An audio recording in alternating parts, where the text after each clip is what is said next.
আসেন আমরা সরাসরি মহাবিশ্বয় মহাগ্রন্থ আল কোরআন আল কারীম থেকে কথা শুনি।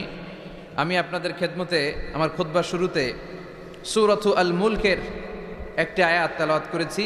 এই আয়াতের আলোকে এ সূরাটিতে আল্লাহ তাআলা আমাদেরকে কি শিখাতে চাইলেন, জানাতে চাইলেন, কি মেসেজ দিতে চাইলেন, এগুলো আমরা নেয়ার চেষ্টা করব এবং নিয়ে আমরা যেন খেয়াল রাখতে পারি মাহফিলগুলো যেন শুধু শো ডাউন আর শো অফ না হয়। যেটাই শুনি কোরআনের যেখান থেকেই শুনেন বরকত আছে না নাই? যখন কোরআন শুনবেন রহমতের বাড়িধারা নাজিল করবে কে? একটা অক্ষর তেলাওয়াত করলে 10টা নেকি দিবে কে? একটা আয়াত তেলাওয়াত করলে জান্নাতের বিল্ডিং এক এক তলা লম্বা বানায় দিবে কে? ইকরা ওয়ারতাকি ওয়ারাতিল কামা কুনতা তুরাতিলু ফিদ দুনিয়া ফাইন্না মানজিলাতাকা ফি আখিরি আয়াতিন তাকরাউহা। এক একটা আয়াত পড়ো আর জান্নাতের বিল্ডিং এক এক তলা করে লম্বা করো। বড় বিল্ডিং হচ্ছে বুর্জ আল খলিফা, এটার কত লম্বা? খুব সম্ভবত 163 তলা লম্বা। আর দুনিয়াতে যারা কোরআন পড়ে আপনারা জান্নাতে হাজির হবেন, আপনাদের বিল্ডিংগুলো হবে কয়েক কোটি তলা লম্বা। যত আয়াত পড়ছেন তত আয়াত লম্বা। সারা জীবনে যদি 2 লক্ষ আয়াত পড়া হয়ে থাকে আপনার জান্নাতের বিল্ডিং হবে 2 লক্ষ তলা। আল্লাহ বলবেন পড় আর বিল্ডিং লম্বা কর। কি রহমতের কোরআন! পড়লে সওয়াব, ধরলে সওয়াব, শুনলে সওয়াব, তেলাওয়াত করলেও সওয়াব। এজন্য এই কিতাবটার সাথে যেন আমরা সম্পর্ক বাড়াই। Attachment, how to increase the attachment with the holy Quran. কোরআনের সাথে আমাদের সম্পর্ক আমরা কিভাবে বাড়াতে পারি? প্রতিদিন তেলাওয়াত করতে হবে, আবৃত্তি করা জানতে হবে সহি শুদ্ধভাবে। মুসলমানদের অবস্থা এমন হয়েছে, বিশ্বের সবচাইতে নন্দিত এই কিতাবটা একটু তেলাওয়াত করবার সময়টুকু আমাদের হয় না। ব্যস্ত, we are leading very super busy life. খুব ব্যস্ত আমরা, কোরআন পড়ার সময় নাই। প্রতিদিন যেন একটু তেলাওয়াত করি। রাজি আছেন তো দেবিদ্বারের ভাইয়েরা? প্রতিদিন একটু একটু তেলাওয়াত করা যাবে? আরেকটা কথা সব জায়গায় আমি বলি, মাতৃভাষায় এই কোরআনটাকে আপনাদের জানতে হবে। You have to know the holy Quran, the messages of the holy Quran in your own mother tongue, in your own language, আপনার নিজ ভাষায়। আমাদের ভাষা কি? কথা বলেন, বাংলা। এই বাংলা ভাষায় যেন আমরা কোরআন পড়ি, কোরআন শিখি। কোরআন আল্লাহ কি জানাতে চাইলেন, কি শিখাতে চাইলেন, বাংলা ভাষায় যেন আমরা এটা শিখি, আত্মস্থ করার চেষ্টা করি। দেখবেন মসজিদুল হারামে শায়েখরা যখন নামাজ পড়ায়, শায়েখ আব্দুর রহমান আস-সুদাইস, উনি যখন আযাবের আয়াত পড়ে উনি কাঁদে, কাঁদে না? আবার মুসল্লিরাও পেছন থেকে কাঁদে। এর কারণ উনিও আযাবের অর্থ বুঝে, মুসল্লিরাও অর্থ বুঝে। আমাদের তারাবির নামাজে, এত মসজিদে তারাবি পড়লাম, বাংলাদেশে কোনোদিন কোনো তারাবির নামাজে মুসল্লি আর ইমাম সাহেবের কাঁদতে দেখছেন? কথা কন, কেন কান্দে না? বুঝে নাই। কোন দিক দিয়ে আযাব গেল, কোন দিক দিয়ে গজব গেল, কোন দিক দিয়ে জাহান্নাম গেল, কোন দিক দিয়ে ফেরাউন আসলো, কোন দিক দিয়ে ইউসুফ জুলেখার কাহিনী গেল, একটাও বোঝা যায়? কথা বলেন, বোঝা যায় না। ইমাম সাহেবও বোঝে না, আমরাও বুঝি না, কেউ বুঝে না, অর্থ বুঝি না, তাই আমাদের হৃদয়ে টাচ করে না। দেখবেন ওরা আযাবের আয়াত পড়লে কাঁদে, রহমত আর জান্নাতের আয়াত পড়লে ওদের হৃদয়টা ঠান্ডা হয়ে যায়। এর জন্য সালাতে আপনি কি পড়ছেন এটা বুঝতে হবে। সালাতে আপনি কি তেলাওয়াত করতেছেন বুঝতে হবে। আজীবন পড়লেন সামি আল্লাহু লিমান হামিদা, অর্থ কি অনেকেই জানে না, আছে না নাই?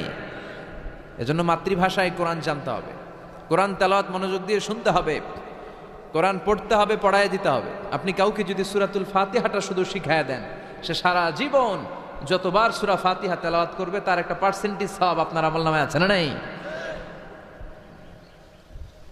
এজন্য কোরআনের আবৃত্তি শিখা, কোরআনের অর্থ জানা মাতৃভাষায়, নিজে কোরআন পড়া, অন্যকে পড়ায় দেওয়া এবং কোরআনের আন্দোলন করা দরকার আছে না নাই? সবসময় কোরআনের পক্ষে থাকার দরকার আছে না নাই? আল্লাহ তুমি আমাদেরকে সহি সমাজ দান করো। তাই আমরা যখনই কোরআনের কথা শুনবো নিজেদেরকে পরিবর্তনের জন্য শুনবো, ঠিক কিনা? আমার আখিরাতটাকে সুন্দর করার জন্য শুনবো। আমাদের তাফসির মাহফিলগুলো হয়ে গেছে এখন শোডাউন, অনেক লোক জড়ো হইতে হবে, স্লোগান হইতে হবে, এগুলো আছে না নাই? আমাদেরকেও বেঁধে দেয় অনেক জায়গায়, হুজুর আপনার কিন্তু আজকে মাহফিল কাঁপাইতে হবে। কি বলে?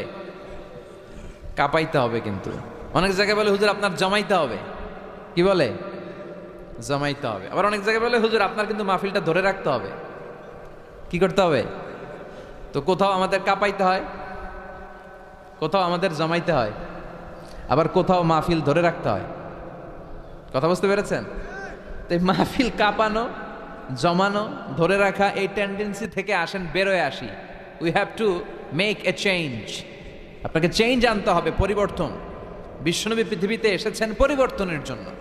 তিনি কোনো জায়গায় খারাপ কিছু দেখলেই পরিবর্তন করে দিতেন। এক সাহাবাকে জিজ্ঞেস করলেন, কি নাম? মাসমুক? সে বলে, ইসমি হাজান, আমার নাম হলো হাজান। হাজান মানি দুশ্চিন্তা। হাজান মানি? বিশ্বনবী বললেন, হাজান কারো নাম হতে পারে? দুশ্চিন্তা এটা একটা নাম হইল? বিশ্বনবী বললেন, তোমার নাম আজকে থেকে হাজান নয়, আজকে থেকে তোমার নাম সাহাল। কি নাম? সাহাল মানি সহজ। সাহাল মানি? সে বলে, না ইয়া রাসূলুল্লাহ, আমার বাপ চাচা নাম রাখছে হাজান, এটা আমি ছাড়বো না। বিশ্বনবী বললেন, না সাল্লে যাও। তো সে বাড়িতে চলে গেল। যাওয়ার পর থেকে ওই যে দুশ্চিন্তা, দুশ্চিন্তা তার আর পিছু ছাড়ে না। তার ব্যবসায় লস, তার চাকরিতে লস, ওর পেটে ব্যথা, ওর মাথায় ব্যথা, ওর জ্বর, ওর মেয়ে কান্দে, ওর বউ দৌড়ায়, ওর পোলায় কয় আমি মরুম। কষ্ট আর জ্বালা ছাড়েই না। সবাই বলে, ওই যে বিশ্বনবী তোমার একটা সুন্দর নাম দিয়েছিল, আনো নাই, এর বদদোয়া লাগছে, যাও নবীর কাছে মাফ চেয়ে নামটা চেঞ্জ করে আনো। হাজান ফিরে গেল বিশ্বনবীর কাছে, যে বলে, ইয়া রাসূলুল্লাহ, আমার হাজান নামের দরকার নাই, গোষ্ঠী কিলাই হাজান, আপনি কি নাম কইছিলেন ওইটা কোন আবার? বিশ্বনবী বলে, আমি বলছিলাম আন্তা সাহাল। সাহাল মানি সহজ। সাহাল মানি? বিশ্বনবীর কাছ থেকে নাম চেঞ্জ করে সাহাল নিয়ে আসলো। সাহাল বলে, যেদিন থেকে আমি নাম চেঞ্জ করেছি ওই দিন থেকে আমার জীবনের সব কাজগুলো সহজ করে দিয়েছে কে? কি নবী ছিলেন? খালি চেঞ্জ করে দিতেন, চেঞ্জ করে দিতেন। এক নারীকে জিজ্ঞেস করলেন, মাসমুখী, হোয়াটস ইউর নেম? সে বলে, আমার নাম আসিয়া। আসিয়া মানে অবাধ্য। বিশ্বনবী বলেন, এটা একটা নাম হইল? তোমার নাম আজকে থেকে জামিলা। জামিলা মানে সুন্দরী, বিউটিফুল লেডি। জামিলা মানে সুন্দরী। সে নাম চেঞ্জ করে জামিলা নিয়ে নিল। সবাই বলল, যেদিন থেকে বিশ্বনবী তার নাম জামিলা করেছে ওই দিন থেকে মরার আগের দিন পর্যন্ত এই মহিলার সৌন্দর্যে কোনোদিন ভাটা পড়ে নাই। আবার বিশ্বনবী মক্কা থেকে মদিনায় হিজরত করতে গেলেন। বিশ্বনবী বললেন, মাসমুহাদিল আরদ, এই জমিনের নাম কি? সবাই বলল, এই জমিনের নাম ইয়াসরিব। কি নাম? মদিনার আগের নাম ইয়াসরিব। ইয়াসরিব মানে to take revenge from someone, কারো থেকে প্রতিশোধ নেয়া।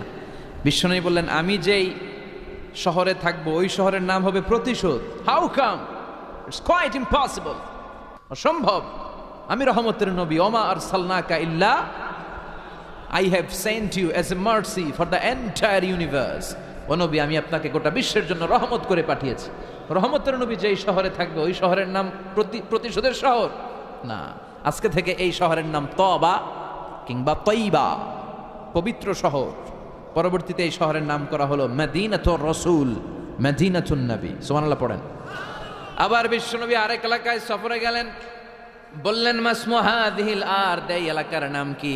সবাই বলে গাদিরা। কি বলে? গাদিরা। গাদিরা মানে আরদুন লা শাজারা ফিহি ওয়ালা নাবাত, এমন শহর যেই শহরে কোনো গাছ পালা, লতা পাতা, ঘাস জন্মায় না। বিশ্বনবী বললেন, এটা একটা নাম রাখছো তোমরা, গাদিরা। এই গদিরা নামের কারণেই তো এলাকায় কোনো গাছপালা হয় না, ওই এলাকায় কোনো গাছ হতো না। বিশ্বনবী বললেন, মিনাল ইয়াউম, আজকে থেকে এই এলাকার নাম গাদিরা নয়, আজকে থেকে এই এলাকার নাম আমি চেঞ্জ করে দিলাম খাদেরা। খাদেরা মানে সবুজ। খাদেরা মানে কি? বিশ্বনবী নাম চেঞ্জ করে দেওয়ার সাথে সাথে ওই এলাকায় ঘাস লতা পাতায় সবুজ শ্যামল হয়ে গেল। এজন্য পরিবর্তন লাগবে। We have to make a change. পরিবর্তন লাগবে। এই লোক দেখানো মানসিকতা থেকে আমাদের বেরিয়ে আসতে হবে। মাহফিল কাঁপানো, মাহফিল জমানো, মাহফিল ধরে রাখা, এগুলো আর কোনোদিন বলবেন? বলবেন? সব হবে আমাদের একজনের খুশির জন্য। তিনি কে? চিল্লায় বলেন। তোমার আর তোমার আল্লাহর মধ্যে এমন কোনো গোপন বিষয় আছে নাকি যেটা আল্লাহ ছাড়া কেউ জানে না? তোমার জীবনে এমন কোনো গোপন দান আছে নাকি যেটা আল্লাহ ছাড়া কেউ দেখেনি? আমরা এখন দেখায় দেখায় দান করতে চাই, আছে না নাই? অমুক সমাজপতি, শিল্পপতি 2 লক্ষ টাকা বলেন মারহাবা, আছে না নাই? লোক দেখানো দান। এটা মিজানের পাল্লায় উঠালে কোনো ওজন হবে না। আপনি গোপনে 1 টাকা দিচ্ছেন, এটারে উহুদ পাহাড়ের সমান ওজন করে আমলনামায় তুলে দিবে কে? এজন্য সবসময় খেয়াল রাখবেন যে একজনকে আমরা দেখাতে চাই, আমরা দেখাবো একজনকে। তিনি কে? মানুষকে দেখানোর জন্য কিছু করা যাবে? আল্লাহুম্মা রযুকনা ইখলাস। আল্লাহ তুমি আমাদের ইখলাস বাড়ায় দাও। আর জোরে পড়েন আমিন। আমরা আজকে সূরাতুল মুলক থেকে কথা শুনবো। মুলক সূরার নাম কি? এই সূরার অনেক ফজিলত আছে। এই সূরা রাত্রিবেলা যারা তেলাওয়াত করবে তাদের কবরের আযাব হবে না। কবরের কথা শুনলে ভয় লাগে না? একদিন মাটির ভেতরে হবে ঘর রে মন আমার, কেন বান্ধ দালান ঘর, প্রাণ পাখি উড়ে যাবে পিঞ্জর ছেড়ে। ধরা ধামে সবই রবে, তুমি যাবে চলে। বন্ধু বান্ধব যত, মাতা পিতা দ্বারা সুত, সবই হবে তোমার পরে। মন আমার কেন বান্ধ দালান ঘর, ঠিক কিনা? চলে যেতে হবে, কেউ থাকতে পারবো না। কিন্তু এই জিনিসটা আমাদের স্মরণেই আসে না। এত ব্যস্ততা, এত মায়া জাল, এত মায়ার জালে আমরা আটকে আছি। এত ব্যস্ত লাইফ, সকালবেলা অফিস, বিকেলবেলায় অমুক কাজ, তারপরে অমুক কাজ, একটার পর একটা কাজ চলতেই থাকে। এই ব্যস্ততার কারণে আমাদের জীবনটা সুপার বিজি লাইফ আমরা লিড করছি, আমাদের জন্য সময়ই নাই। কিন্তু চলে যেতে হবে। এজন্য সাইয়েদনা ওমর ফারুক বলছেন, মুতু ক্বাবলা আন তামুতু, মরার আগে একবার মরো।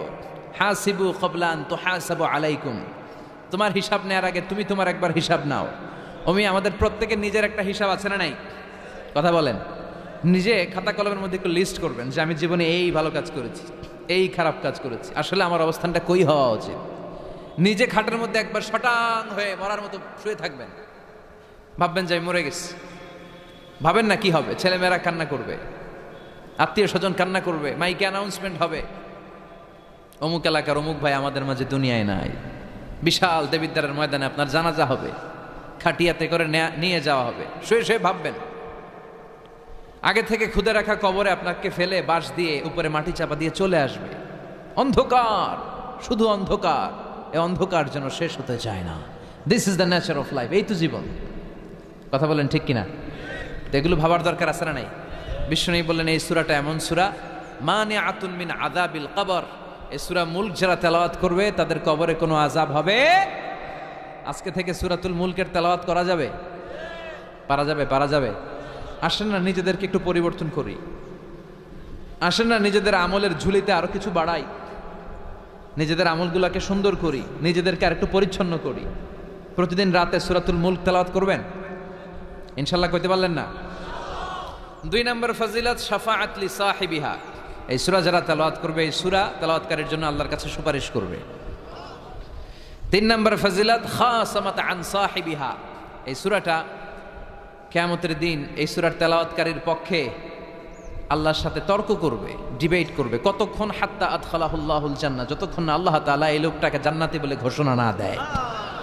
আল্লাহ যতক্ষণ অ্যানাউন্স করবে he is from paradise, he will enter the paradise, আমার এই বান্দা জান্নাতে ঢুকবে, এই সার্টিফিকেট দেওয়ার আগ পর্যন্ত এই সূরা সামনে দাঁড়ায় আল্লাহর সাথে তর্ক করতেই থাকবে।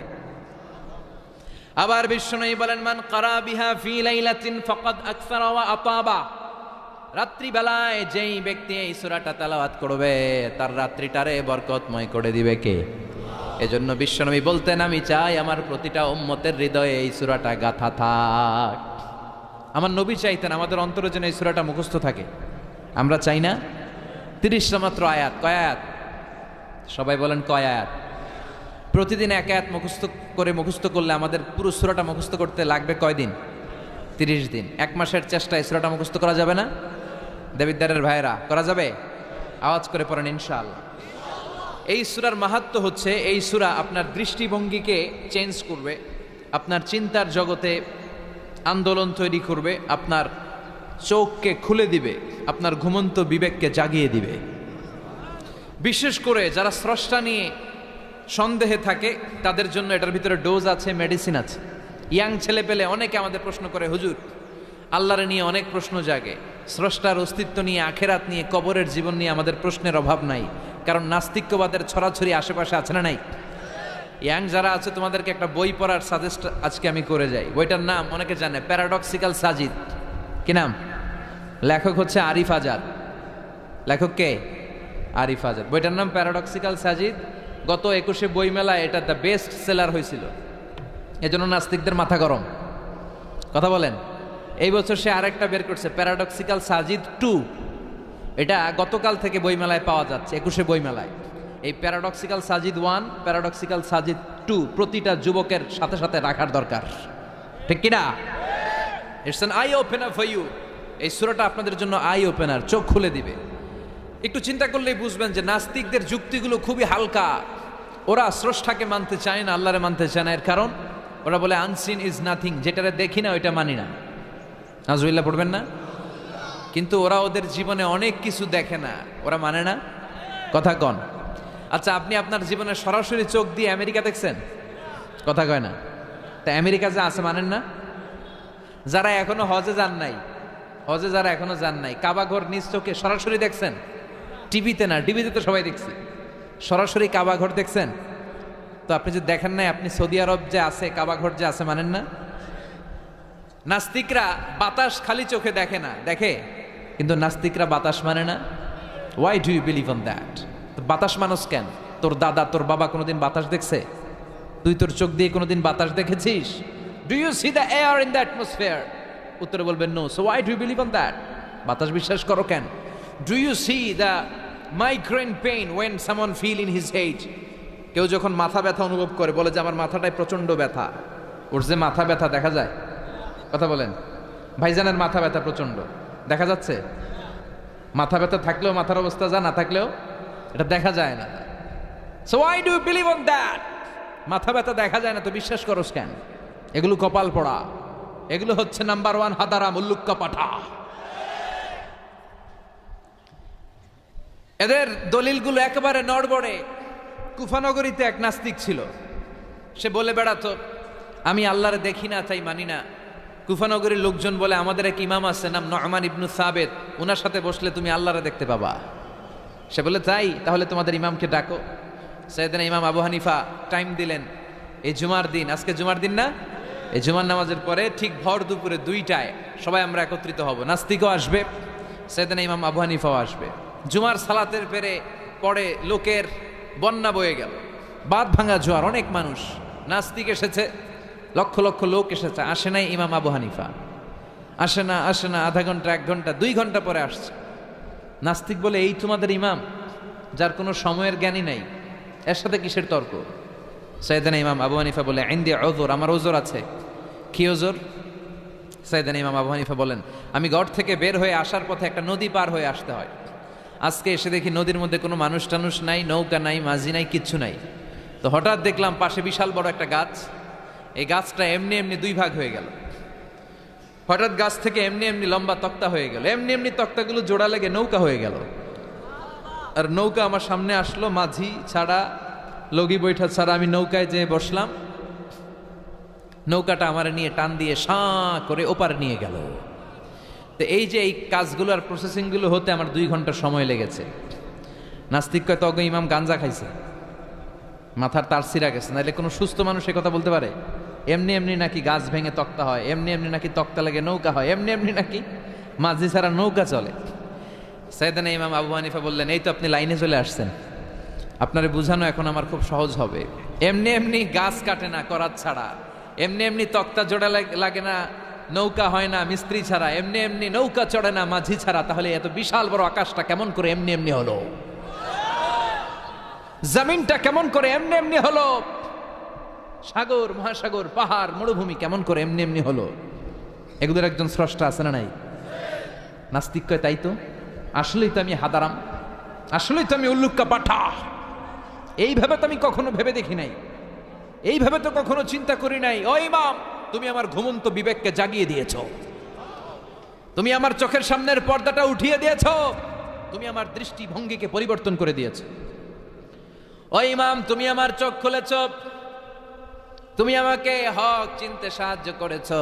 আর দেরি করতে চাই না, আমারে পড়িয়ে দাও লা ইলাহা ইল্লাল্লাহু মুহাম্মাদুর রাসূলুল্লাহ। কালিমা পড়ে মুসলমান হয়ে গেছে। আল্লাহু আকবার পড়েন। এমনি নাস্তিকদের জন্য এই সূরার ভেতরে আল্লাহ তাআলা অনেক দিগদর্শন রেখেছেন, জীবন দর্শন রেখেছেন। আল্লাহ বুঝাতে চান যে গোলাম, আমারে চেনার জন্য, আমারে দেখার জন্য তোর ডক্টরেট ডিগ্রি লাগবে না, তোর ব্যাচেলর ডিগ্রি, মাস্টার্স ডিগ্রি লাগবে না। তুই আমার সৃষ্টির দিকে একটু নজর করে তাকা, একটু ঠান্ডা মাথায় চিন্তা করে দেখ, একটু সাগরের দিকে তাকা, একটু নদীর দিকে তাকা, একটু পাহাড়ের দিকে তাকা। তাকালেই তুই বুঝবি সামওয়ান ইজ কন্ট্রোলিং এভরিথিং। একজন এমডি আছে, ম্যানেজিং ডাইরেক্টর, মহা ব্যবস্থাপক, যিনি গোটা বিশ্বের সব ব্যবস্থাপনার আঞ্জাম দিচ্ছেন। চিল্লায় বলেন ঠিক কিনা? আল্লাহ বলে তুই সাগরের দিকে তাকা, পাহাড়ের দিকে তাকা, নদীর দিকে তাকা। সাগরের দিকে তাকালে আমি আল্লাহরে খুঁজে পাবি। ঝর্ণার দিকে তাকা, ঝর্ণার মধ্যে আল্লাহর নিদর্শন আছে না নাই? ঝর্ণা ঝর্ণা ঝর্ণা রে, বলনা বলনা বলনা রে, কার বিরহে পাগল পাড়া তুই, কার মিলনে ফুল ফসলে ভরা রে তোর দুকুল ভুই, কার মিলনে ফুল ফসলে ভরা রে তোর দুকুল ভুই। ঝর্ণা ঝর্ণা ঝর্ণা রে, বলনা বলনা বলনা রে, কার বিরহে পাগল পাড়া তুই। সুবহানাল্লাহ পড়েন। ঝর্ণা দেখছেন কোনোদিন? হড়ে হড়ে দেখছেন? সিলেটে মাধবকুণ্ড, জলপ্রপাত, আর কোথায়? সীতাকুণ্ড, আর কোথায়? রাঙ্গামাটি, আর শ্রীমঙ্গল। ঝর্ণা আছে না? এই ঝর্ণার দিকে তাকাবেন, ঝর্ণার ঝরঝর শব্দের আওয়াজগুলো বুঝার চেষ্টা করবেন, দেখবেন ঝর্ণা আপনাকে বলে দিবে যে আমার স্রষ্টা কে। আল্লাহর সৃষ্টির দিকে তাকালে আল্লাহরে পাওয়ার সুযোগ আছে না নাই? এই তথ্যগুলো, এই উপাত্তগুলো, এই মেসেজ আর ইনফরমেশনগুলো আল্লাহ তাআলা এই সূরার ভেতরে ভরে দিয়েছে। শুনতে রাজি আছেন? আওয়াজ করে বলেন তো সূরার নাম। আরো জোরে সবাই বলেন কি নাম? মুলক। মুলক মানে কি? মুলক মানে রাজত্ব, মুলক মানে ক্ষমতা, মুলক মানে পাওয়ার, মুলক মানে কিংডম, মুলক মানে সভরেইনটি, মুলক মানে অথরিটি। অথরিটি কার? এজন্য রব্বুল আলামিন বলেন তাবারাকাল্লাযী বিয়াদিহিল মুলকু ওয়া হুয়া আলা কুল্লি শাইইন কাদির। সুমহান সেই সত্তা যার হাতে ক্ষমতা, আর তিনি সকল কিছুই করতে ক্ষমতাবান, সবকিছুর উপর কর্তৃত্বশীল। চিল্লায় বলেন ঠিক কিনা? তাবারাকাল্লাযী, সুমহান তিনি, বিয়াদিহিল মুলক, যার হাতে ক্ষমতা। ক্ষমতা কার হাতে? নাকি প্রধানমন্ত্রীর হাতে, র্যাবের হাতে, পুলিশের হাতে, আমনেগো হাতে? আপনারা তো কোন ক্ষমতা সব আমগো হাতে। সকল ক্ষমতার উৎস কে? সকল ক্ষমতার উৎস আল্লাহ। কিন্তু আমরা বলে থাকি সকল ক্ষমতার উৎস জনগণ। এটা যুক্তিতে ঠিক না। কি ক্ষমতা আছে আমাদের? কি ক্ষমতা আছে? কোনো ক্ষমতা নাই। মানুষকে আল্লাহ তেমন কোনো ক্ষমতাই দেয় নাই। যেটা দিছে এটার ক্ষমতা বলা যায় না। চিল্লায় বলেন ঠিক। আসল ক্ষমতার মালিক হলেন আল্লাহ। আমাদেরকে তো আল্লাহ দুর্বল করে বানিয়েছেন। ওয়া খালাকাল ইনসানু দাঈফা, আমাদেরকে দুর্বল করে তৈরি করেছে কে? শুধু আমরাই দুর্বল না, আমি দুর্বল, আমার বাপ দুর্বল, আমার দাদা দুর্বল, আমার 14 গোষ্ঠী দুর্বল। আমরা দুর্বলের ঘরের, চিল্লায় বলেন দুর্বলের ঘরের। সেই দুর্বলের ঘরের দুর্বল কয় আমরা সব ক্ষমতার উৎস। কি ক্ষমতা আছে আমার? আজকে মাহফিলের প্যান্ডেলের পেছন থেকে বলে, কেউ যদি বলে ওঠে হুজুর সাপ, কি বলে? সব দৌড়। আমি আমার নানা করে লয়ে দৌড়, তুমি এদিকে দৌড়া, চাচা আপন প্রাণ বাঁচা। সাপ কথাটা তো মজা করে বললাম, এতে অনেকে খুঁজতেছে আসলে কি সাপ। আর আসলেই যদি একটা anaconda, C snake, black mamba, king cobra, Python এসে ফস ফস করে যদি প্যান্ডেলে যদি একটা ঢুকতো, পাওয়া যেত কাউরে? কথা কম। তো এই হচ্ছে আমাদের ক্ষমতা। সাপ বাদ দেন, বাবা ব্যাং চিনেন? চিনেন না? না, দেবিদ্দারে তো বাবা ব্যাং নাই। কি করে? খালি লাফায়। 10টা বাবা ব্যাং, 2টা এই স্টেজে আর বাকি 8টা প্যান্ডেলে যদি ছেড়ে দেওয়া হয়, বাবা ব্যাং আর কি লাভ দিবে? এর চেয়ে বড় লাভ দিবেন আপনারা? বাবা ব্যাঙের চেয়ে বড় লাভ দিয়ে আমরা দৌড়াইতে শুরু করব। কত অসহায় আমরা, কত দুর্বল। বল্লা পোকা, মৌমাছি আমাদেরকে কামড় দিয়ে উড়াল দেয়, এটারে ধরে যে মারমু এটাও পারি না। কুত্তায় আম করে কামড়াইলে আমরা কুত্তারে কামড়াইতেও পারি না। কি অসহায়। পিঁপড়া কামড় দিলে আমরা কিছু করতে পারি না। কানের ভিতরে যদি কারো পিঁপড়া ঢুকে থাকে বুঝবেন সে মজাটা কি। আহা, হ্যাঁ, বাঁচার কোনো সুযোগ নাই, কোনো ক্ষমতাই নাই। এরপরও আমরা বলি সব ক্ষমতার মালিক আমি। দেখবেন যাদের ডায়রিয়া হয় আর 5-7 বার টয়লেটে গেছে, এর চেহারার দিকে তাকানো যায় না। বৈশা গেছে, বৈশা যান।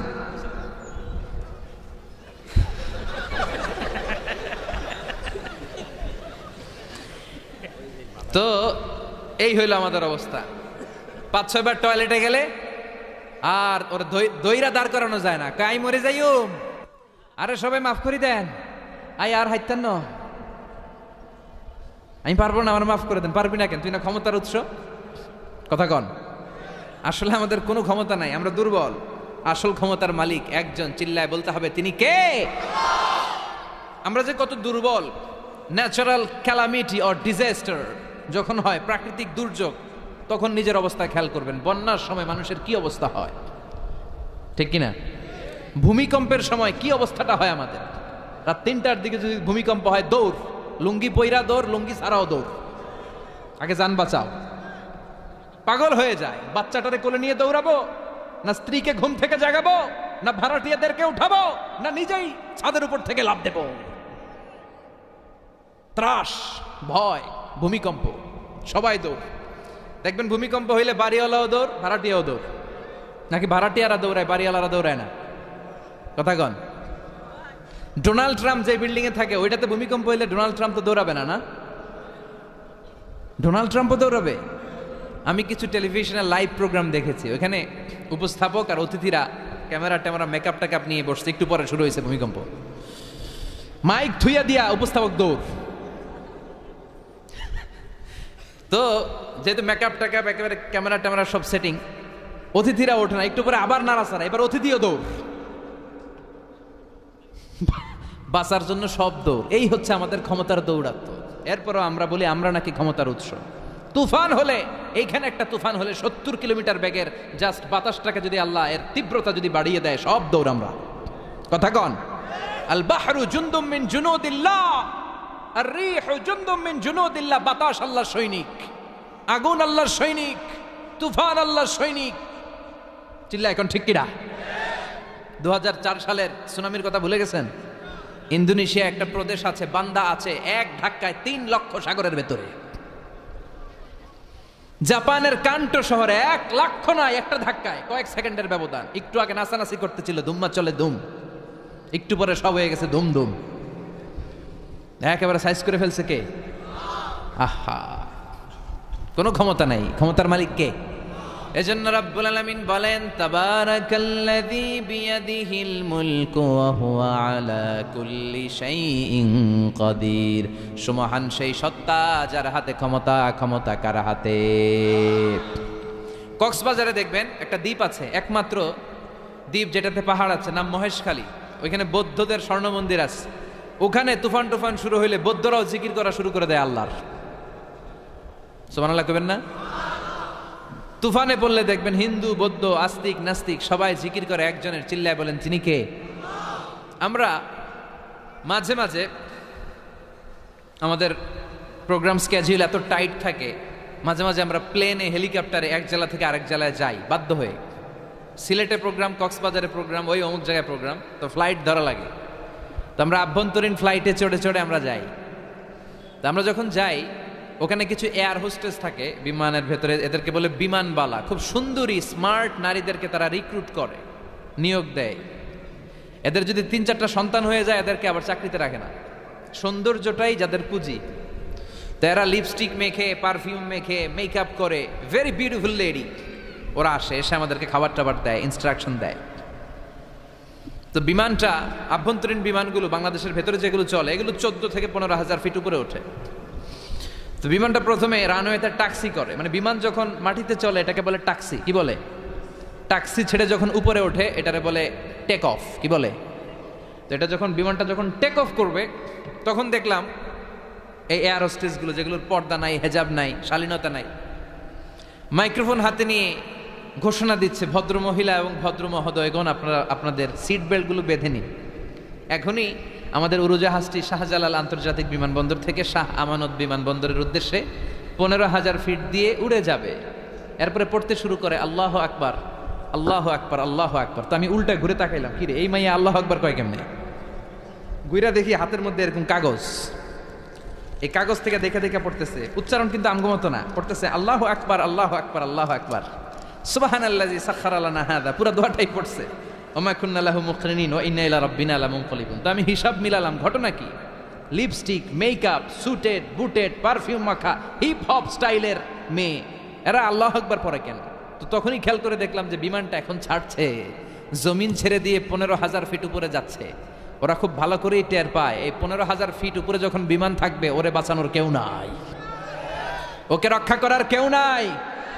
তখন ওর কোনো পাওয়ার নাই, কোনো ক্ষমতা নাই, চিল্লায় বলেন ঠিক কিনা? তখন কোনো সিকিউরিটি নাই। আহা, কি দুর্বল মানুষ। বিমান বাঁকা হয়ে গেলে সবাই চিল্লায় বাঁচাও। যদি জিজ্ঞেস করেন কে বাঁচাবে, বলবে হুজুর আপনি বাঁচান। আছে না নাই? দুর্বল। আসল ক্ষমতার মালিক হলো একজন, চিৎকার করে বলতে হবে তিনি কে? এজন্য রাব্বুল আলামিন বলেন তাবারাকাল্লাযী বিয়াদিহিল মুলকু ওয়া হুয়া আলা কুল্লি শাইইন কাদির। সুবহান সেই সত্তা যার হাতে ক্ষমতা। ক্ষমতা কার হাতে? আমাদেরকে আল্লাহ ক্ষমতা দিয়েছেন ঠিক, এটা সাময়িক, লিমিটেড, তবে আনলিমিটেড ক্ষমতার মালিক কে? এই যে আমাদের মাননীয় প্রধানমন্ত্রী শেখ হাসিনা নতুন টার্মের জন্য আসছে না? কয় বছর? 5 বছর। কোন দেশে আসে 10 বছর, কোন দেশে 15 বছর। তো এই যে আল্লাহ ক্ষমতার চেয়ারে বসে, আল্লাহ আসছে কয় বছরের মেয়াদে? কথা বলেন। 50 বছর, 100? হ্যাঁ, কয়দিন থাকবে উনি? আজীবন। রব্বুল আলামিন বলেন হুয়াল আউয়ালু ওয়াল আখিরু ওয়াল যাহিরু ওয়াল বাতিন ওয়া হুয়া বিকুল্লি শাইইন আলিম। আল্লাহ বলে আমি প্রথম, আমার আগে কেউ নাই। ঠিক কি না? ওয়াল আউয়ালু ওয়াল আখির, আমি শেষ, আমার পরে কেউ নাই। আমি প্রকাশ্য, আমি গোপন, সূচনাহীন, অতীতকাল থেকে আমি আল্লাহ ক্ষমতার চেয়ারে বসা, সীমাহীন, ভবিষ্যৎহীন, শেষহীন, ভবিষ্যৎ পর্যন্ত ক্ষমতার চেয়ারে বসে থাকবে কে? আল্লাহ বললেন আমি প্রথম, আমি শেষ। প্রথমে কে? চিল্লায় বলেন। প্রথমে কে? শেষে কে? প্রথমে আল্লাহ আল্লাহ, শেষেও আল্লাহ আল্লাহ, আকাশে আল্লাহ আল্লাহ, জমিনে আল্লাহ আল্লাহ। সবাই পড়েন। প্রথমে আল্লাহ আল্লাহ, শেষেও আল্লাহ আল্লাহ, আকাশে আল্লাহ আল্লাহ, জমিনে আল্লাহ আল্লাহ। নিখিল জাহান গায়ে গুণগান, তার নামে গায় আমরাও গাহি তাআলা, হামদে বারি তাআলা, হামদে বারি তাআলা, হামদে বারি তাআলা। সুবহানাল্লাহ পড়েন। তিনিই প্রথম, তিনিই শেষ, তিনি চিরকাল ক্ষমতার চেয়ারে বসে থাকবেন। চিল্লায় বলেন ঠিক কিনা? আবার পৃথিবীতে অনেক দেশে দেখবেন ডেমোক্রেটিক সিস্টেমে ক্ষমতায় আসে, মানে ভোটে জিতে, যেমন আমাদের দেশ। তো আল্লাহ তো ভোটে জিতে আসছে না? আল্লাহ ভোটে জিতে আসছে। অনেক দেশে মোনার্কি সিস্টেম, মানে রাজতন্ত্র, রাজার পোলা রাজা। আল্লাহর বাপ ছিল রাজা, এই জন্য আল্লাহও রাজা। এরকম আল্লাহ চিরকাল, আজীবনের মেয়াদ নিয়ে তিনি ক্ষমতার চেয়ারে বসা। চিৎকার করে বলেন ঠিক কিনা? আবার পৃথিবীর অনেক দেশে দেখা যায় আন্দোলন করে সরকারকে ক্ষমতার চেয়ার থেকে নামানো যায় কি যায় না? পৃথিবীতে এরকম হয়েছে না? অনেক জায়গায় আন্দোলনের ঠেলায় সরকার কয় আমি নাই। আবার মাঝে মাঝে মিলিটারি কু হয়, সেনা বিদ্রোহ, জানেন না আপনারা? তা আমরা পৃথিবীর 700 কোটি মানুষ সবাই মিলে যদি আল্লাহর বিরুদ্ধে আন্দোলনে নেমে যায়, তাইলেই তো আল্লাহর ক্ষমতা শেষ। যাবে না? 700 কোটি মানুষ মিলেও পারা যাবে না। আচ্ছা, জিন জাতি যদি বলে ও মানুষেরা তোদের সাথে আমরাও আছি, মানুষ জিন ভাই ভাই, আল্লাহর আর রক্ষা নাই, আল্লাহর গদি শেষ। আচ্ছা, ফেরেশতারাও যদি বলে ও মানুষ ও জিনেরা তোগুলোকে আমরাও আছি, 3 দলীয় মহাজোট, আল্লাহর চেয়ার উল্টে যাবে নাকি? কথা বলেন। আল্লাহ বলেন ওয়ালাম ইয়াকুল্লাহু শারীকুম ফিল মুলক, আমার ক্ষমতায় কোনো পার্টনার নাই। কুলিল্লাহুম্মা মালিকাল মুলক, আমি ক্ষমতার মালিক, এই ক্ষমতা কেউ ছিনায় নিতে পারবে না। গোটা বিশ্বের সবাই মিলে যদি আমার বিরুদ্ধে আন্দোলন করিস, আমার ক্ষমতার 1 ইঞ্চিও কমবে না। চিল্লায় বলেন ঠিক কিনা? সে আল্লাহ বললেন তাবারাকাল্লাযী বিয়াদিহিল মুলকু ওয়া হুয়া আলা কুল্লি শাইইন কাদির। সুবহান সেই সত্তা যার হাতে ক্ষমতা। ক্ষমতা কার হাতে? ওয়া হুয়া আলা কুল্লি শাইইন কাদির, তিনি সব বিষয়ে ক্ষমতাবান। ফাআলুল লিমা ইউরিদ, যা চান তিনি তাই করতে পারেন। তিনি কে?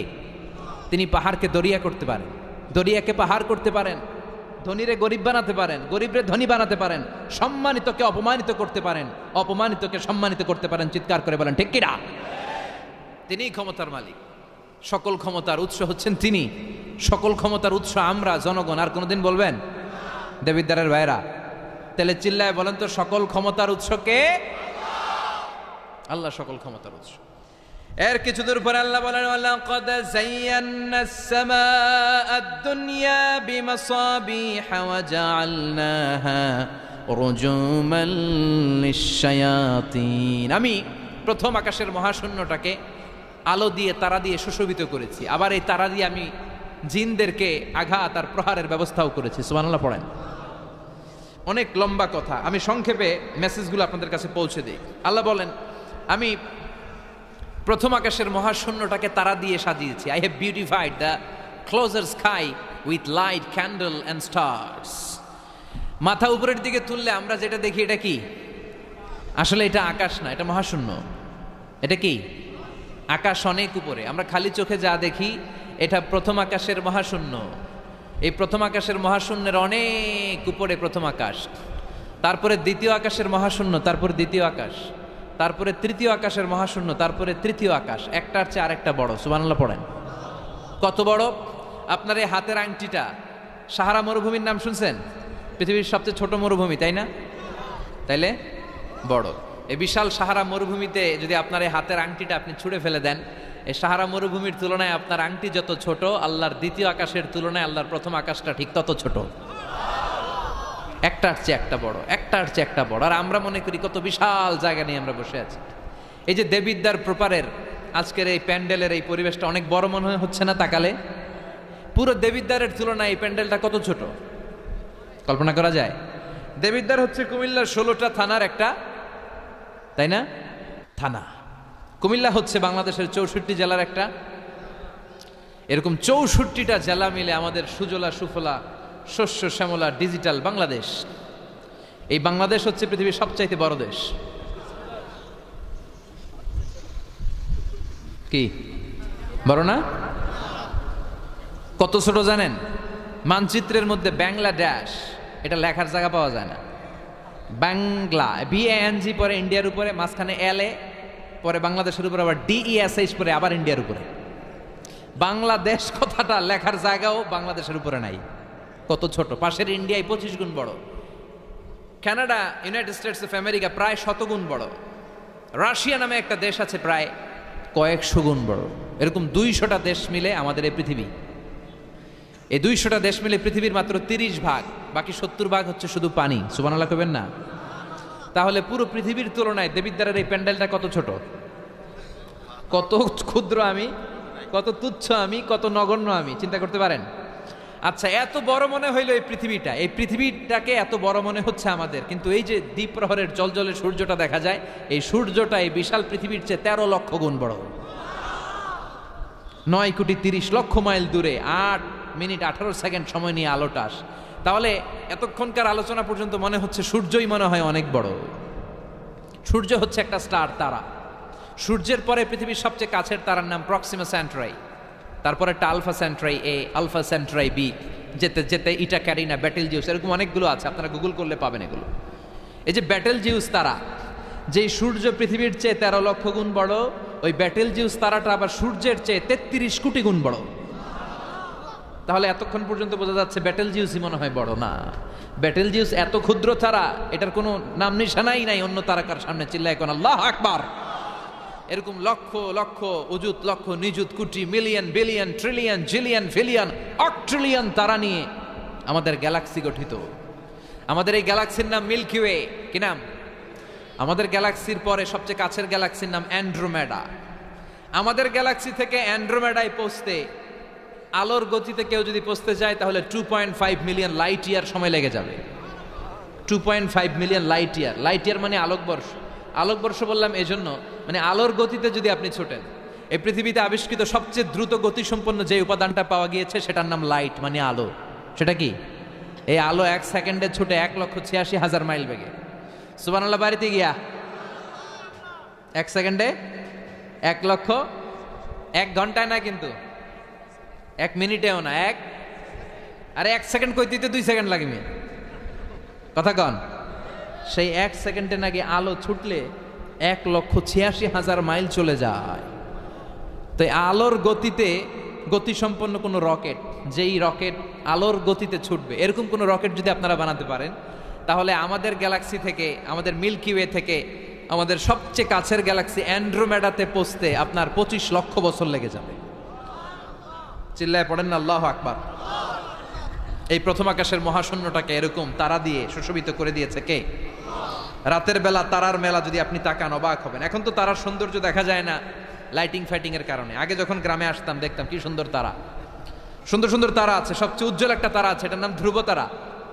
কি তারা? ধ্রুব তারা। একটা আছে শুক তারা। 60টা তারার একটা চ্যানেল আছে, এটার বলে সপ্তর্ষি মণ্ডল। অনেকে রাতের তারা চিনে না। আগের নাবিকরা আকাশের তারা দেখে পথ চলতো। সুবহানাল্লাহ পড়েন। এই তারকারাজি দিয়ে প্রথম আকাশের মহাশূন্যটাকে সাজিয়ে দিয়েছে কে?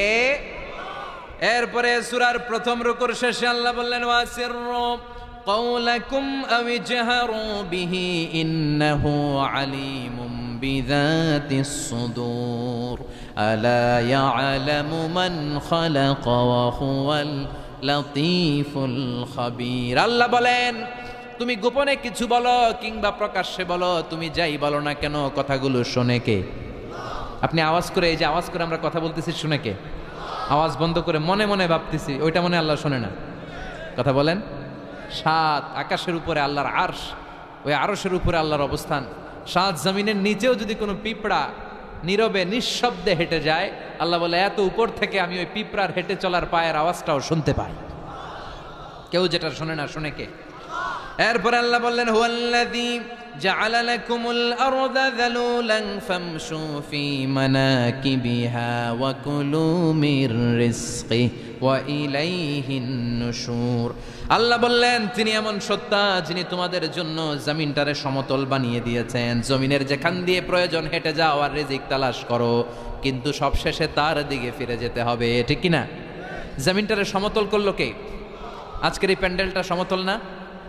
কথা কন না, উঁচা নিচা?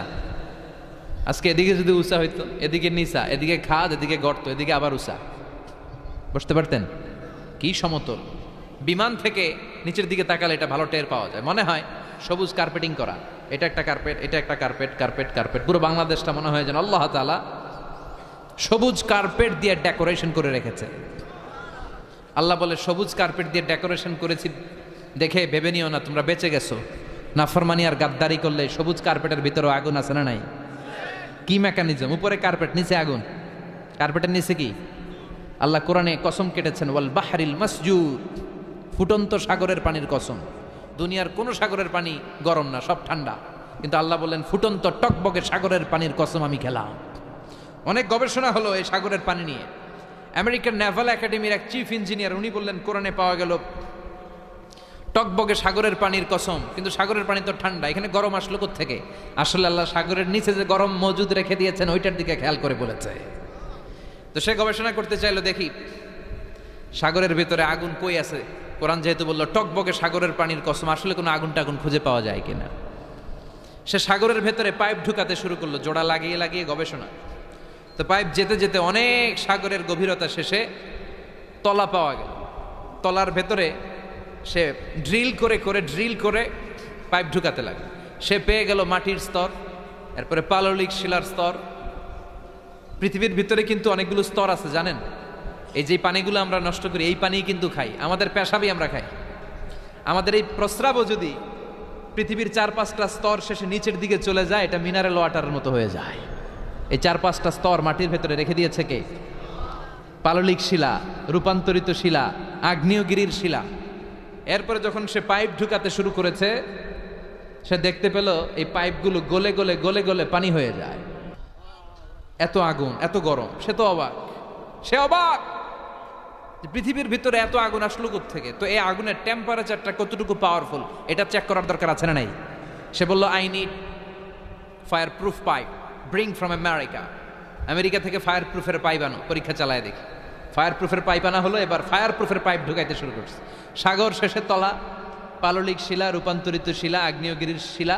ওই আগ্নেয়গিরির শিলার পরে যখন ফায়ার প্রুফের পাইপ ঢুকাতে শুরু করেছে, যেই পাইপে আগুন ধরে না, সে দেখতে পেল ফায়ার প্রুফের পাইপগুলো আগুনে গলে গলে ধোঁয়া আর পানি হয়ে যায়। তাহলে এই সবুজ কার্পেটিং এর নিচে আগুন আছে না নাই? এই আগুন মজুদ করে রেখেছে কে? সে আল্লাহ বললেন আমিনতুম মান ফিস সামাই আন ইয়াখসিফা বিকুমুল আরদা ফাইদা হিয়া তামুর। তোমরা কি ভেবেছো নাকি সবুজ কার্পেটের উপরে আনন্দে নাচানাচি করবা, আনন্দে লাফালাফি করবা, কিন্তু এই জামিনটারে মুহূর্তের মধ্যে দোলা দিয়ে দিতে পারে কে? খাসাফ মানে হচ্ছে ল্যান্ডস্লাইড, মুহূর্তে ভূমিটা কেঁপে যেতে পারে, পুরো পৃথিবীটা ফাইদা হিয়া তামুর কেঁপে উঠবে, ট্রেম্বলিং ভাইব্রেশন শুরু হয়ে যাবে, পুরো পৃথিবীটার কাঁপাকাঁপির চোটে তোমরা এটার উপর দাঁড়িয়েও থাকতে পারবে না। তার মানে নিচে, এই পৃথিবীর নিচে আযাব আর গজব, আগুন মজুদ করে রেখেছে কে? আবার আল্লাহ বলল উপরের দিকে তাকাও, দেখবা মেঘমালায়, মেঘমালার উপরও আমি আল্লাহর আযাব আসরে নাই।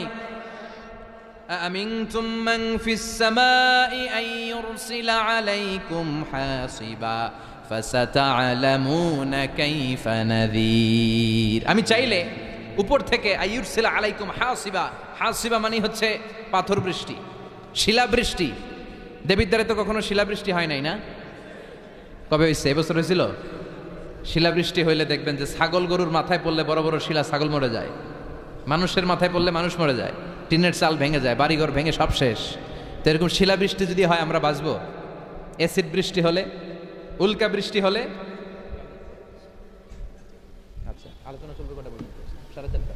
আচ্ছা, উল্কা বৃষ্টি, পৃথিবীর সবচাইতে বড় সাইজের উল্কাটা পড়েছিল দক্ষিণ আফ্রিকার হোবা সিটিতে। ওটার ওজন ছিল 60 মেট্রিক টন।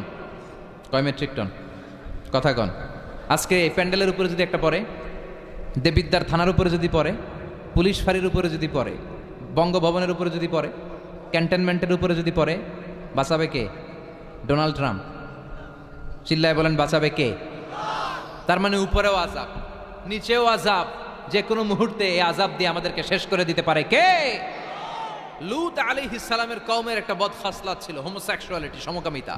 আল্লাহ শাস্তি হিসেবে পুরো জমিনটারে উল্টিয়ে দিলেন। ফাজআলনা আলিয়াহা সাফিলাহা, আল্লাহ উল্টায়া ছেড়ে দিলেন, সব শেষ।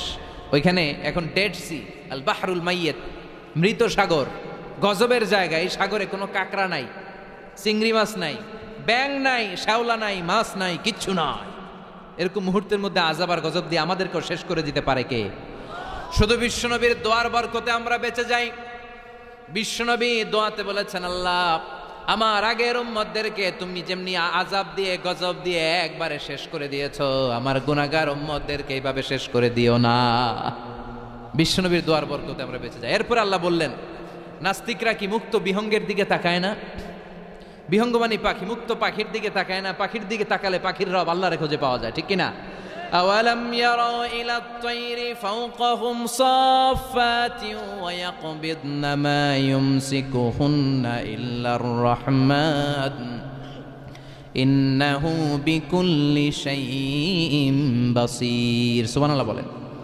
পাখির দিকে নজর করলে পাখির রব আল্লাহরে খুঁজে পাওয়া যায়। আপনি পাখির দিকে তাকায় দেখেন কেমনে উড়ে, ওদেরকে শূন্যে ধরে রাখে কে? কথা বলেন না। মা ইউমসিকুহুন্না ইল্লার রাহমান, আল্লাহ ছাড়া কেউ পাখি ধরে রাখে না। এই পাখির আরবি হচ্ছে তয়ের। পাখির আরবি কি? বিমান আরবিও তয়ের। পাখি আরবি যা, বিমান আরবিও তা। এটার উপর গবেষণা করে বিমান আবিষ্কৃত হয়েছে। সুবহানাল্লাহ কইবেন না? কিন্তু আমরা করতে পারি নাই, করেছে আমেরিকান দুই ভাই। আমরা আছি ফতুয়াবাজি নিয়ে, কথা কন। আমরা আছি মারামারি নিয়ে, কার পিছনে কেমনে লেগে থাকা যায়, কারে কেমনে টাইনা নামানো যায়। একজন জিজ্ঞেস করতেছে, এত খেলা থাকতে হাডুডু বাংলাদেশের জাতীয় খেলা কেন?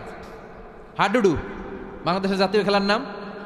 তো আরেকজন উত্তরে বলতেছে, এর কারণ বাংলাদেশে কেউ উন্নতি করবে, ভালো কাজ করবে, এটা অন্যরা সহ্য করতে পারে না। উপরে উঠতে চাইলে ওরা ঠ্যাং ধরে নামাবে। এজন্য হাডুডু খেলা এই দেশের জাতীয় খেলা। হাডুডু খেলা দেখছেন? একটা সামনে যাইতে চাইলে সবাই কাবাডি কাবাডি কাবাডি কাবাডি বইলাই ওর ঠ্যাং ধরে কি করে পিছনের দিকে নিয়ে আসে, ওরা সামনে যাইতে দিবেই না। এই হচ্ছে আমাদের স্বভাব। চিল্লায় বলেন ঠিক কিনা? খালি ফতুয়াবাজি, ও খারাপ, ও খারাপ, ও কাফের, ও কাফের, ও 20 কারণে কাফের, তুই 40 কারণে কাফের। এই কাফের মারা গেলে যে কবর দেয়া হবে, কবরের উপরে যে ঘাস উঠবে, ওই ঘাস যে গরু খাবে, ওই গরুর দুধ যে খাবে, ও কাফের। কথা বলেন। তো এই ফতুয়াবাজি নিয়ে থাকলে আমরা বিমান আবিষ্কার করবো কেমনে? উইলভার রাইট অর উইল রাইট, দুই ভাই। আওয়ালাম ইয়ারাউ ইলা তায়রি ফাওকাহুম সাফাতিন ওয়া ইয়াকবিদন। আল্লাহু আকবার। গবেষণা করে করে এই দুই ভাই বানিয়ে ফেলেন 1903 সালে। তবে এখনকার মতো এত উন্নত বিমান না। আপনারা আজকেই গুগল করবেন যে কিভাবে ইনভেনশন অফ এরোপ্লেন আবিষ্কার হলো কেমনে। দেখবেন যে দুই ভাই পাহাড়ের মধ্যে শুয়ে শুয়ে মাসের পর মাস পাখি নিয়ে গবেষণা করেছে। আমাদের গবেষণা করার সময়টাও নাই। অন্যদের পিছনে লেগে থাকলে গবেষণার সময় থাকবে? কথা কন। এই দল ওই দলের গালি দেয়, এই দল ওরা কয় তুই ভারতপন্থী, ওই দল এরা কয় তাহলে তুই পাকিস্তানপন্থী, তো বাংলাদেশপন্থী কেডা? কথা কন। আমরা সাধারণ জনগণ বাংলাদেশপন্থী চিল্লায় বলেন ঠিক কিনা? উইলবার রাইট অরভিল রাইট দুই ভাই বানায় ফেললো বিমান। 1903 সালে বিমান আবিষ্কার হয়ে গেল। আমেরিকা এক সুবিধা করতে পারে নাই, চলে গেল ফ্রান্স। এক শহর থেকে আরেক শহরে প্রথম বিমান নামালো। পাখা নাই, ঢাকনা নাই, গ্লাস নাই, ইঞ্জিন নাই, এমনভাবে বিমানগুলো বানিয়েছে দেখলে হাসি পায়। কিন্তু সেই বিমান আবিষ্কারের পর থেকে এটাকে ইমপ্রুভ করতে করতে, ডেভেলপ করতে করতে আজকে তারা বানিয়ে ফেলেছে বোম সুপারসনিক। সার্চ করবেন বোম সুপারসনিক, সবচেয়ে দ্রুতগামী প্যাসেঞ্জার বিমান। কি নাম? বোম সুপারসনিক, খুব দ্রুত চলে। এর আগে চলতো কনকর্ড, সবচেয়ে দ্রুত। তো বিমান আবিষ্কারের আগে পৃথিবীর সব দেশে ছিল শুধু সেনাবাহিনী আর নৌবাহিনী। যেহেতু এখন বিমান আবিষ্কার, এখন বিমান বাহিনী আছে না নাই? এখন উপর থেকে বোমা মারে। দ্বিতীয় বিশ্বযুদ্ধে আমেরিকা 2টা বোমা মেরেছিল জাপানের 2টা শহরে, হিরোশিমা নাগাসাকিতে। লিটল বয় আর ফ্যাটম্যান মেরে জাপানের ওই 2 শহর বিরান ভূমি বানিয়ে দিয়েছে। সবগুলো মানুষ শেষ। এবং প্রায় 100 বছর ওই শহর থেকে যত বাচ্চা কাচ্চা জন্মগ্রহণ করেছে পরবর্তীতে সবগুলো বিকলাঙ্গ। একটার হাত নাই, একটার পা নাই, একটার চোখ নাই, আর একটা কথাই কইতে পারে না। এখন ড্রোন হামলা হয়, মিসাইল হামলা হয়, আবার ইদানিংকালে আমরা স্যাটেলাইটও পাঠাই উপরে। আমাদের একটা স্যাটেলাইট আছে না নাই? বাঙ্গাবন্ধু স্যাটেলাইট চ্যানেল অফ বাংলাদেশ আছে না নাই? কিছুদিন আগে নিউজে শুনলাম এটা নাকি উদাও। এটা কি আছে না গেছে? হ্যাঁ, নিউজে আসছিল যে এটা নাকি উদাও হয়ে গেছে। এটা যেন না হারায়। অনেক টাকা, আমাদের গরিব মানুষ আমরা, এদেশের খেটে খাওয়া মানুষের টাকা দিয়ে এই স্যাটেলাইট চ্যানেলকে পাঠানো হয়েছে। এটা যেন আল্লাহ হেফাজতে রাখে, আমরা চিল্লায় পড়ি আমিন। তো এই সূরাটার শেষে আল্লাহ একটা প্রশ্ন করেছে আপনাদের সবাইকে। প্রশ্ন রেখে আল্লাহ শেষ করেছে। দেখেন একটার পর একটা মেসেজ। আল্লাহ বলে মুক্ত বিহঙ্গের দিকে তাকা, কিভাবে পাখিগুলো ডানা ঝাপটায়। এগুলো তাকালেই আপনি পাখির ভিতরে পাখির রব আল্লাহরে খুঁজে পাবেন, ঠিক কিনা? সব শেষে আল্লাহ বললেন, একটা প্রশ্ন দিয়ে আল্লাহ সূরাটা শেষ করলেন। আল্লাহ বললেন কুল আরাআইতুম ইন আসবাহা মাউকুম গাওরান ফামান ইয়াতিকুম বিমাইম মাইন। বলো দেখি সবে, শুকাইয়া যদি যায় এই পৃথিবীর পানি, তাহলে হেথায় তটনির ধারা কে দিবে সবারে আনি। সুবহানাল্লাহ পড়েন। প্রশ্নটা রেখেছে কে? আল্লাহ বললেন একদিন ঘুম থেকে উঠে দেখো টিউবওয়েলে পানি নাই, মোটর ছেড়েছ, ট্যাপ ঘুরাচ্ছ, পানি নাই, বাজারে মিনারেল ওয়াটার কিনতে গিয়েছো, পানি নাই। পানি দিবে কে? পানি সম্পদ মন্ত্রী, প্রধানমন্ত্রী, গোটা বিশ্বের সবাই মিলে এক ফোঁটা পানি বানাতে পারে? আবার আল্লাহ বললেন সব জায়গায় যতটুকু পানির দরকার পানির ব্যবস্থা করে দিল কে? হাযা আযবুন ফুরাত ওয়া হাযা মিলহুন উজাত। একদিকে লোনা পানি আর একদিকে মিঠা পানি, আছে না নাই? মিঠা নদীর পানি আল্লাহ তোমার মেহেরবানি। পড়েন সবাই। সুন্দর ফুল সুন্দর ফল, মিঠা নদীর পানি আল্লাহ তোমার মেহেরবানি। সুবহানাল্লাহ পড়েন। আবার দেখেন একই সাগর, এই দিকের পানির এক কালার, ওই দিকের পানির আরেক কালার, মিশানা। এই দৃশ্যটা আপনারা নিজ চোখে দেখছেন নাকি? কই দেখছেন? কয় মোবাইলে। আর বেটা মোবাইলে তো সবাই দেখছে, চোখে সরাসরি দেখছেন? পদ্মা নদীতে দেখা যায়। কোথায় আছে? চাঁদপুরের মোহনাতে, মোহনাতে দেখা যায়। আমি মিশরের নীল নদ আর ভূমধ্য সাগর দেখছি, মিলে না। মারাজাল বাহরাইনি ইয়ালতাকিয়ানি বাইনাহুমা বারযাখুন লা ইয়াবগিয়ান ফাবিআইয়ি আলাই রাব্বিকুমা তুকাযযিবান। দুই দিক থেকে দুই ধরনের পানি বয়ে যায়, মাঝখানে অদৃশ্য ব্যারিকেড দিয়ে দিয়েছে কে? এই পানির ডেনসিটি হাই, এটার ডেনসিটি কম, এটা টেম্পারেচার হাই, এটা টেম্পারেচার কম, এটা লোনা, এটা মিঠা, এজন্য একটার সাথে আরেকটা মিশে না। এই পানির স্রষ্টা কে? পানি চাইবো কার কাছে? এই পানির অপর নাম যেমনি জীবন, আবার বেশি পানি হয়ে গেলে মরণ। কথা কন। সাইয়েদনা নূহ আলাইহিস সালামের কওমকে বেশি পানি দিয়ে, মানে বন্যা দিয়ে শেষ করে দিয়েছে কে? এজন্য নিচে আযাব, উপরে আযাব, চারিদিকে আযাব, চারিদিকে জুনদুম মিন জুনুদিল্লাহ, আল্লাহর সৈনিকেরা অপেক্ষা করছে। গাদ্দারি নাফরমানির মাত্রা যদি বেড়ে যায় মুহূর্তেই সব ধূলিসাৎ করে দিতে পারে কে? এজন্য ক্ষমতার মালিক আমরা, জীবনে বলা যাবে? চিল্লায় বলেন তো, ক্ষমতার মালিক কে? চাইতে হবে কার কাছে? বাঁচানোর মালিক কে? হেফাজত